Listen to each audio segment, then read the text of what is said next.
एक तरफ अमेरिकी राष्ट्रपति डोनाल्ड ट्रंप और रिपब्लिकन कार्यकर्ता बिग ब्यूटीफुल बिल की मंजूरी का जश्न मना रहे थे, वहीं एलन मस्क उनकी पार्टी खराब करने में जुट गए।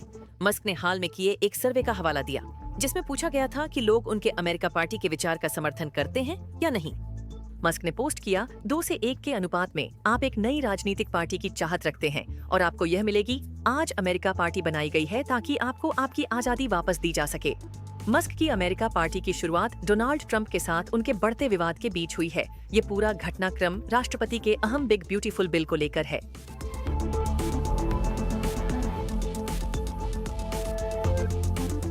मस्क ने सबसे पहले नई पार्टी का विचार जून की शुरुआत में पेश किया, जब मस्क ट्रंप दोस्ती में दरार का पहला दौर सोशल मीडिया पर खुलकर सामने आया।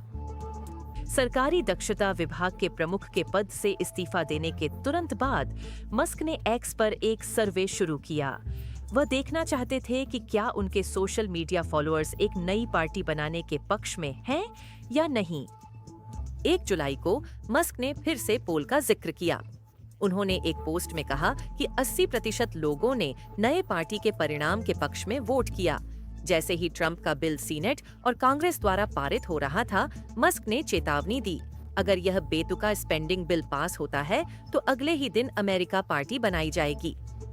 हमारे देश को डेमोक्रेट रिपब्लिकन पार्टी के विकल्प की आवश्यकता है ताकि लोगों को वास्तव में अपनी आवाज उठाने का मौका मिले।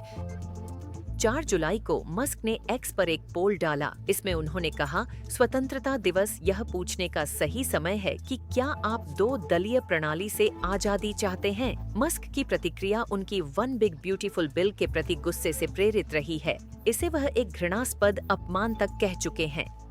हैरानी की बात है कि एलन मस्क ट्रंप के एक सहयोगी और सबसे बड़े रिपब्लिकन डोनर रह चुके हैं, लेकिन दुनिया का सबसे अमीर शख्स दुनिया के सबसे शक्तिशाली व्यक्ति के प्रस्तावित टैक्स, कटौती और खर्च बिल का विरोध करता है।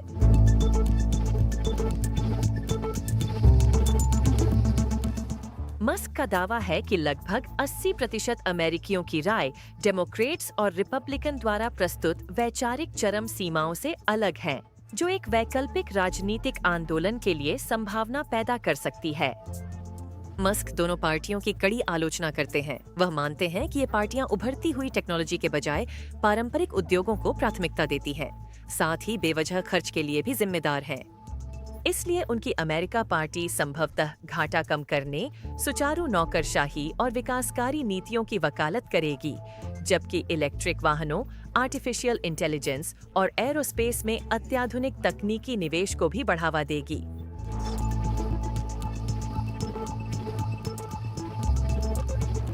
अमेरिका पार्टी शायद खुद को भविष्यमुखी और व्यावसायिक समझ रखने वाली एक छवि दे सकती है, लेकिन मस्क के आर्थिक रुख उनके टेस्ला इलेक्ट्रिक कारों के साथ अनुकूल ग्रीन एनर्जी सोर्सेज के समर्थन को भी देखा जाएगा।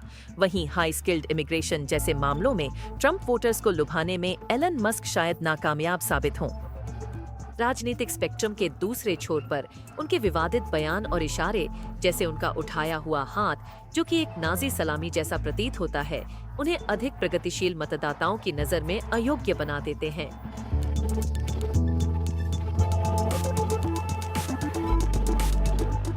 अमेरिकी चुनावी राजनीति की संरचना के खिलाफ तीसरे पक्ष के प्रयासों को भारी संघर्ष करना पड़ा है। रॉस पेरोट, जिन्होंने 1992 में लगभग 19% लोकप्रिय वोट हासिल किए, इसे एक भी इलेक्टोरल कॉलेज वोट में परिवर्तित नहीं कर सके। राल्फ नैडर को 2000 के चुनाव में एक स्पॉइलर के रूप में लेबल किया गया था। हाल ही में एंड्रयू यांग की फॉरवर्ड पार्टी ने ध्यान आकर्षित किया है, लेकिन अपने ब्रांडिंग से परे उसे पैर जमाने में कठिनाई हुई है। यहाँ तक कि मस्क के विशाल संसाधनों और मीडिया पहुंच के साथ वह जिन चुनौतियों का सामना करेंगे, वे भयंकर हैं। आखिरकार अमेरिका पार्टी अब बन चुकी है। यह मस्क के अपने विचारों और अंतर्राष्ट्रीय नजरिए को सामने लाने के लिए भाषणबाजी का साधन जरूर बन सकती है। हालांकि एक पूरी तरह कार्यशील राजनीतिक ताकत के रूप में आगे बढ़ना मुश्किल दिखाई देता है। उनका संदेश उन विचारों के इर्द गिर्द होगा जो वह लंबे समय से प्रचारित करते आ रहे हैं।